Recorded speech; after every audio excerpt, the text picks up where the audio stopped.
अस्सलाम वालेकुम students, I am ज़ैन तबस्सुम और आप लोग देख रहे हैं ज़ैन अकेडमी चैनल।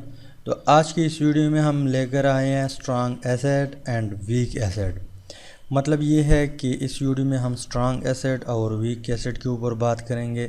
साथ साथ हम ये भी डिस्कस करेंगे कि स्ट्रॉन्ग एसिड जो है उसको आप कैसे पहचानेंगे कि ये स्ट्रॉन्ग एसिड है, रीज़न क्या होगा। वीक एसिड होता है उसका रीज़न क्या होता है, मतलब आप लोग पहचानेंगे कैसे। इस चीज़ के ऊपर आज हम बात करेंगे। तो स्टार्ट करते हैं। सबसे पहले आप लोगों को स्ट्रॉन्ग एसिड और वीक एसिड से पहले आप लोगों को आर्हेनियस कंसेप्ट जो है उसका थोड़ा बहुत आप लोगों को आइडिया होना चाहिए। आर्हेनियस कंसेप्ट के ऊपर हमने ऑलरेडी बात की है। आप लोग मेरे चैनल में प्लेलिस्ट में जाके वीडियो देख सकते हैं या आर्हेनियस कंसेप्ट साथ में ज़ैन अकेडमी जो है सर्च करें तो आप लोगों को वीडियो मिल जाएगी। अब यहाँ पर भी थोड़ा बहुत टच करते हैं ताकि आप लोगों का कंसेप्ट जो है सही क्लियर हो जाए। तो आर्हेनियस कंसेप्ट हम ये कहता है कि सपोज़ हमारे पास एक बीकर है, क्या है, और इसमें यहाँ तक वाटर मौजूद है। अब हम क्या करते हैं, एक सब्सटेंस उठाते हैं। सपोज़ हमारे पास ये एक सब्सटेंस है, क्या है, एक सब्सटेंस है, और इसी सब्सटेंस को यहाँ पे वाटर में जो है डालते हैं ताकि ये डिज़ॉल्व हो जाए। अगर ये सब्सटेंस हमारे पास इस तरह स्प्लिट अप हुआ कि हाइड्रोजन के ऊपर पॉजिटिव चार्ज आ गया और यहाँ पे जो दूसरा एटम है इसके ऊपर नेगेटिव चार्ज आ गया, इस तरह स्प्लिट अप हुआ, तो आर्हेनियस के मुताबिक फिर ये हमारे पास क्या होगा, एसिड होगा। क्या होगा, एसिड होगा। अब आर्हेनियस कंसेप्ट के मुताबिक इसके बेस पे हम जो है स्ट्रॉन्ग एसिड और वीक एसिड जो है डिस्कस करते हैं। तो ये हमारे पास आर्हेनियस कंसेप्ट। अब हम आते हैं स्ट्रॉन्ग एसिड की तरफ। तो स्ट्रॉन्ग एसिड जो है, स्ट्रॉन्ग एसिड को हम इस तरह डिफ़ाइन करते हैं। हम बात डिफिनीशन से स्टार्ट करते हैं कि strong acid is one that ionise completely in aqueous solution. हमारे पास जो इस तरह बीकर में एक्वस सॉल्वेंट है, मतलब जो वाटर मौजूद है, उसको जब हम एसिड डालते हैं और वो कम्प्लीटली जो है डिसोसिएट हो जाए, कम्प्लीटली डिज़ॉल्व हो जाए, कम्प्लीटली आयोनाइज हो जाए and give higher concentration of hydrogen ion. मतलब ये है कि जब कम्प्लीटली इसकी आयोनाइजेशन होगी, डिसोसिएट होगा, तो ज़ाहिर सी बात है कि वो आपको higher concentration of hydrogen ion देगा।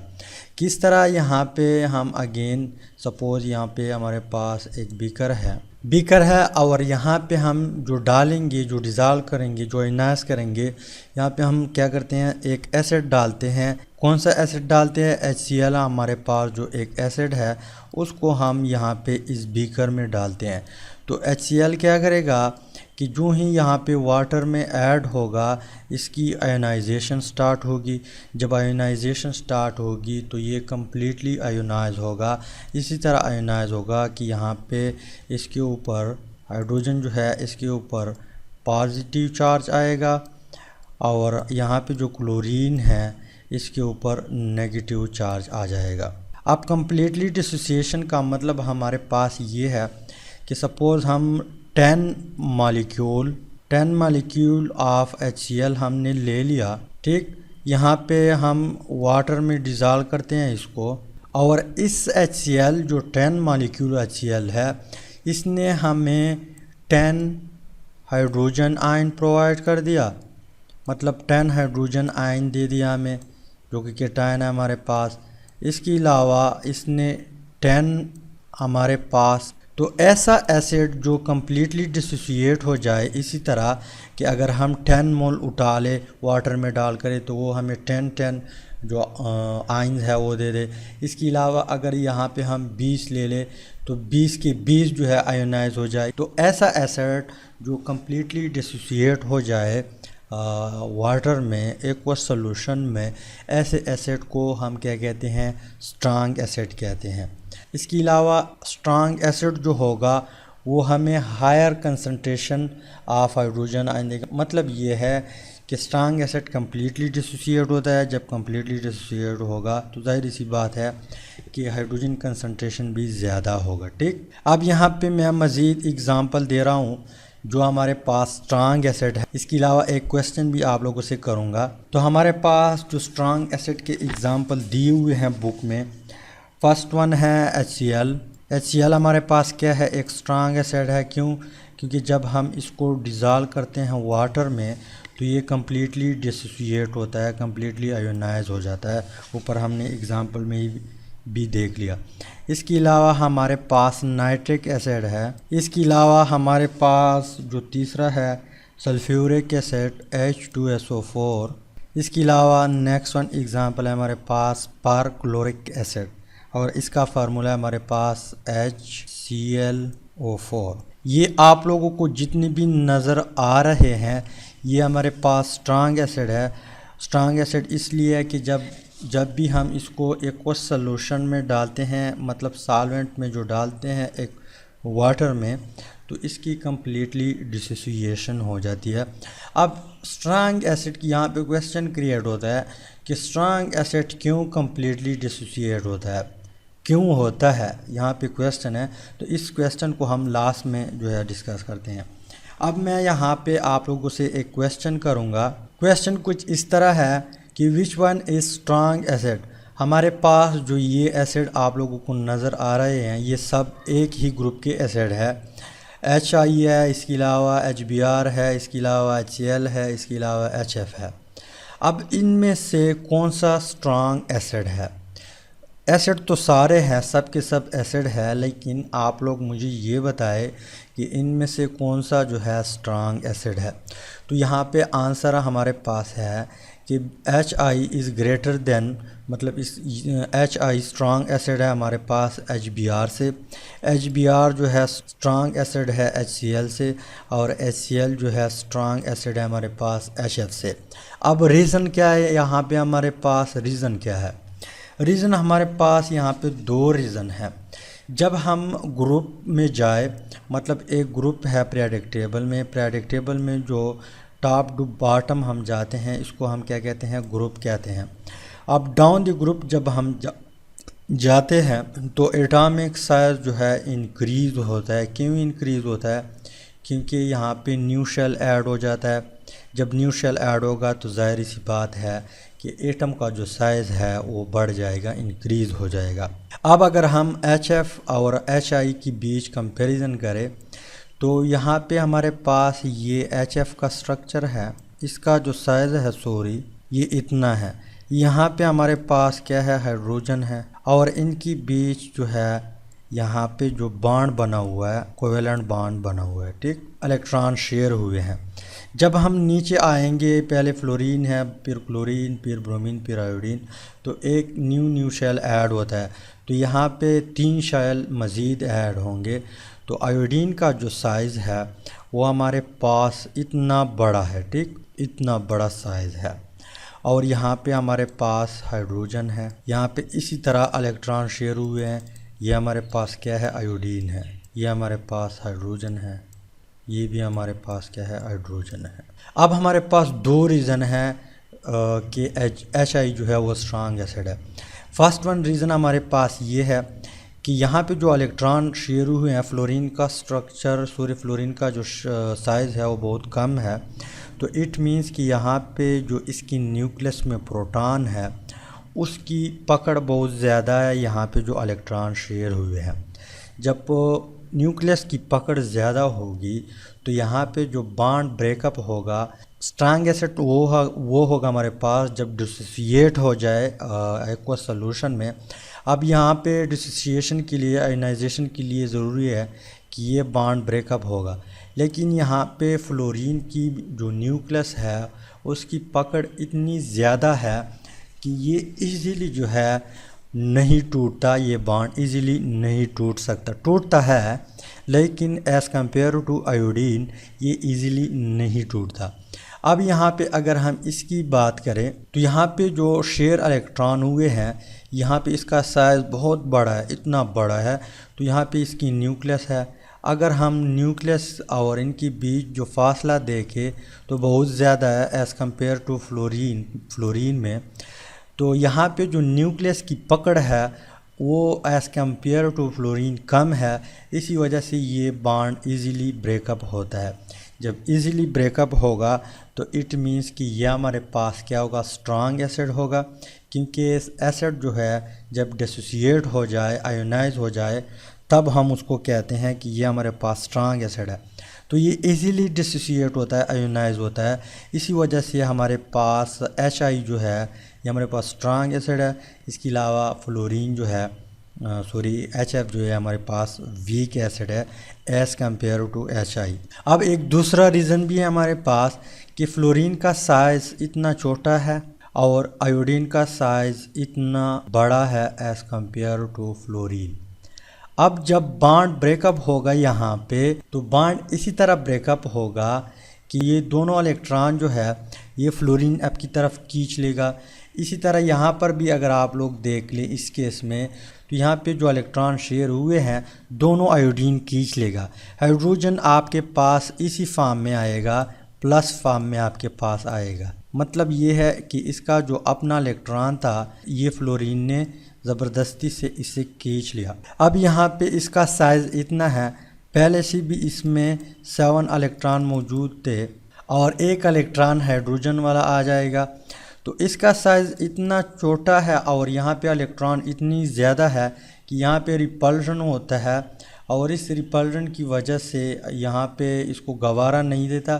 तो ये हमारे पास फिर क्या होगा, अनस्टेबल कंजुगेट बेस होगा। आप लोग एक पॉइंट नोट करें कि जब इसके ऊपर नेगेटिव चार्ज आ जाए, हमारे पास फ्लोरीन है, इसके अलावा आयोडीन जो है, क्लोरीन जो है, ब्रोमीन जो है, तो ये फिर क्या होगा, कंजुगेट बेस होगा। क्या होगा, कंजुगेट बेस होगा। अब यहाँ पे इस एसिड का जो कंजुगेट बेस है वो बहुत अनस्टेबल है। इसलिए अनस्टेबल है क्योंकि फ्लोरीन का जो साइज़ है वो बहुत कम है, छोटा है, उसके पास अपनी ही ज़्यादा इलेक्ट्रॉन है। इस तरह आप लोग समझे कि एक रूम है, रूम उसमें तकरीबन 7 आदमी आ सकते हैं, मैक्सिमम 7 आदमी आ सकते हैं, इसके अलावा और जगह नहीं है। अगर आपने एक और आदमी फेंक दिया वहाँ पे उस कमरे में, तो वहाँ पे जितने भी लोग हैं, जितने भी आदमी हैं, जितने भी स्टूडेंट हैं, वो डिस्टर्ब हो जाएंगे, वो स्टेबल नहीं होंगे, वो तंग होंगे एक दूसरे से। तो इसी वजह से यहाँ पे फ्लोरीन का भी यही केस है कि इसके पास अपनी ही इलेक्ट्रॉन थे और एक हमने मज़ीद ऐड किया जिसने हाइड्रोजन से ले लिया, तो यहाँ पे इलेक्ट्रॉन जो है डिस्टर्ब हो गए, एक दूसरे से तंग है। इसी वजह से इसका जो कंजुगेट बेस है वो अनस्टेबल है, स्टेबल नहीं है। अगर हम आयोडीन की बात करें तो यहाँ पे इसका साइज़ इतना बड़ा है। अब इनमें अगर रूम कंसीडर करें, रूम, तो ये इतना बड़ा रूम है कि इसमें 4-5 बंदे और भी आ सकते हैं। अगर यहाँ पे एक इलेक्ट्रॉन और आया, मतलब ये है कि रूम में एक आदमी और आ गया, तो यहाँ पे इनके ऊपर कोई भी फ़र्क नहीं पड़ेगा क्योंकि इनके पास जगह बहुत ज़्यादा है। तो इसका मतलब ये है कि हाइड्रोजन आयोडाइड जो है इसका जो कंजुगेट बेस है वो हमारे पास स्टेबल है, और फ्लोरीन जो है HF जो है इसका जो कंजुगेट बेस है वो हमारे पास अनस्टेबल है। तो इस अनस्टेबिलिटी की वजह से ये हमारे पास क्या है, वीक एसिड है, और ये हमारे पास स्ट्रॉन्ग एसिड है। के पास 2 रीज़न मैंने दे दिया, ठीक। अब हम आते हैं वीक एसिड की तरफ। तो वीक एसिड जो है इसको हम इस तरह डिफाइन करते हैं कि the acid which do not completely dissociate in aqueous solution and give lower concentration of hydrogen ion. यहाँ पे इसके ऊपर प्लस है, आर कॉल्ड वीक एसिड। मतलब ये है कि ऐसा एसिड कि जब हम उसको वाटर में डालते हैं और उसकी कम्प्लीटली डिसोसिएशन ना हो जाए, कंप्लीट आयोनाइज ना हो जाए, ऐसे एसिड को हम क्या कहते हैं, वीक एसिड कहते हैं। सपोज़ हमारे पास जो है एसिटिक एसिड है CH3COOH। अब जो ही हम इसको वाटर में डालते हैं यहाँ पे, तो इसकी स्प्लिटिंग इस तरह होगी, ये इस तरह आयोनाइज होगा कि यहाँ पे आपको हाइड्रोजन आयन देगा प्लस आपको CH3COO नेगेटिव आयन देगा, ठीक। अब यहाँ पे ये हमारे पास कम्प्लीटली डिसोसिएट नहीं होता। कम्प्लीटली डिसोसिएट का मतलब ये हमारे पास कि अगर हमने suppose 10 molecule of acetic acid ले लिया, उसको हमने वाटर में डाल दिया, तो इनमें से सिर्फ 2 मॉलिक्यूल या 3 मॉलिक्यूल डिसोसिएट हो जाए। सपोज़ 2 मॉलिक्यूल हमारे पास डिसोसिएट हो गए। अब यहाँ पे जो है 2 हाइड्रोजन आयन दे दिए और यहाँ पे 2 हमारे पास एसीटेट आयन CH3COOH, यहाँ पे CH3 है, ये आयन दे दिए। तो ये हमारे पास कम्प्लीटली डिसोसिएशन नहीं है और ये low concentration of hydrogen ion देगा, क्योंकि 10 मॉलिक्यूल में इसमें सिर्फ 2 मॉलिक्यूल डिसोसिएट हो जाते हैं, तो इसकी कंसंट्रेशन भी कम होगी। अब यहाँ पे जो ही ये डिसोसिएट होगा तो यहाँ पे ये अनस्टेबल होगा। यहाँ पे जो कंजुगेट बेस है इसके ऊपर आप लोग फोकस करें। ये कंजुगेट बेस अनस्टेबल है। इस अनस्टेबिलिटी की वजह से ये दोबारा रिएक्शन करेगा और वापस आपको एसिटिक एसिड देगा। ठीक, तो यहाँ पे एक इक्विलिब्रियम आ जाएगा। इक्विलिब्रियम इस तरह आएगा कि अगर 10 मॉलिक्यूल में से 2 मॉलिक्यूल डिसोसिएट हो जाते हैं तो वही 2 मॉलिक्यूल उसी टाइम फिर कंबाइन हो कि वापस आपको एसिटिक एसिड देगा। तो यहाँ पे सिर्फ 2 मॉलिक्यूल जो है डिसोसिएट होगा, बाकी जो 8 मॉलिक्यूल है वो डिसोसिएट नहीं होंगे। यहाँ पे इक्विलिब्रियम, डायनामिक इक्विलिब्रियम आ जाएगा। तो ऐसा एसिड जो कम्प्लीटली डिसोसिएट ना हो जाए, ये हमारे पास फर्स्ट वन एग्ज़ाम्पल है। मज़ीद भी मैं एग्ज़ाम्पल यहाँ पे देता हूँ।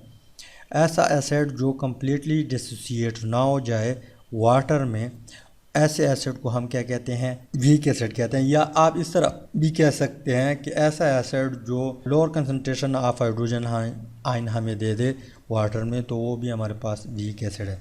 तो एसिटिक एसिड है। इस तरह हमारे पास प्रोपेनोइक एसिड है, CH2CH5COOH, ये भी हमारे पास क्या है?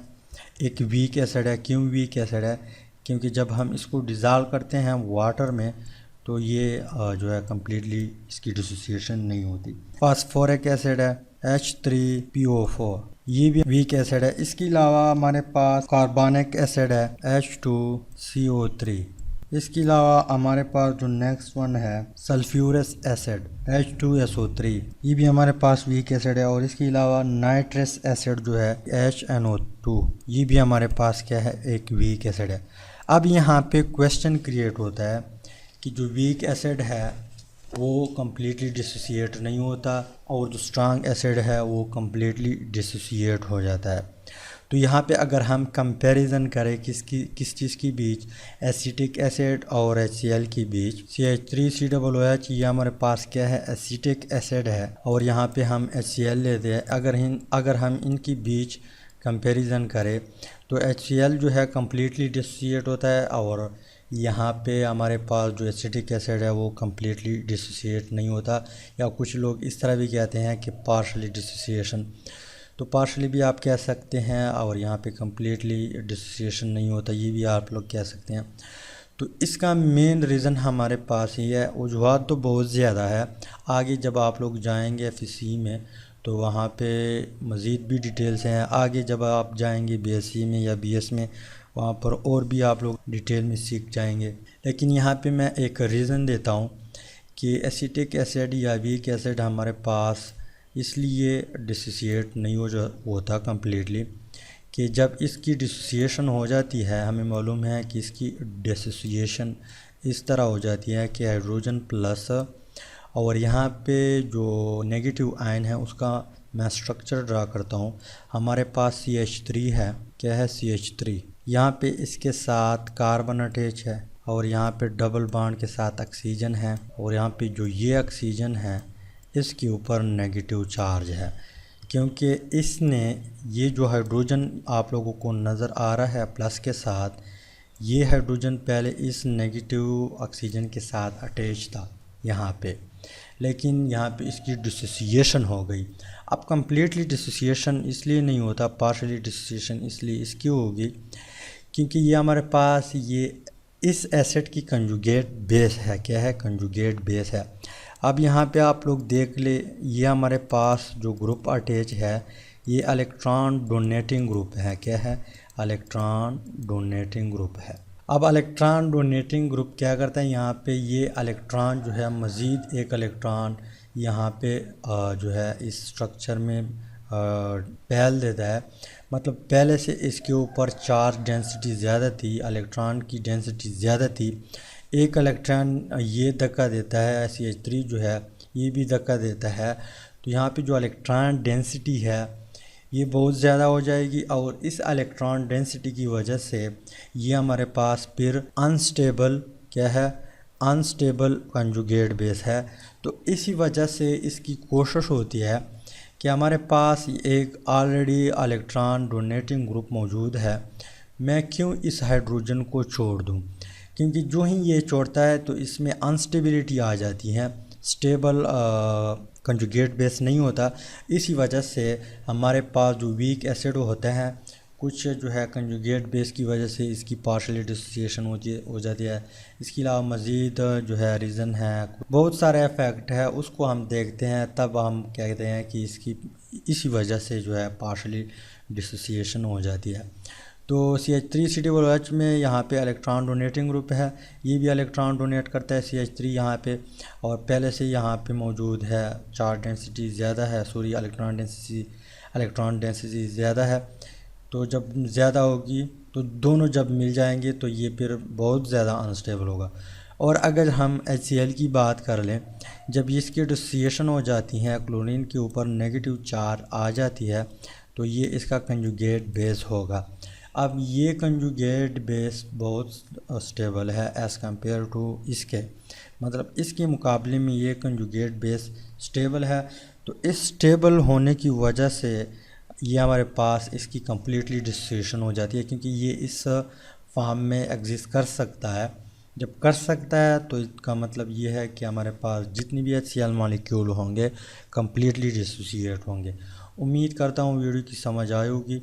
डिटेल से आप लोग के साथ शेयर किया, डिटेल से मैंने आप लोगों को समझा दिया।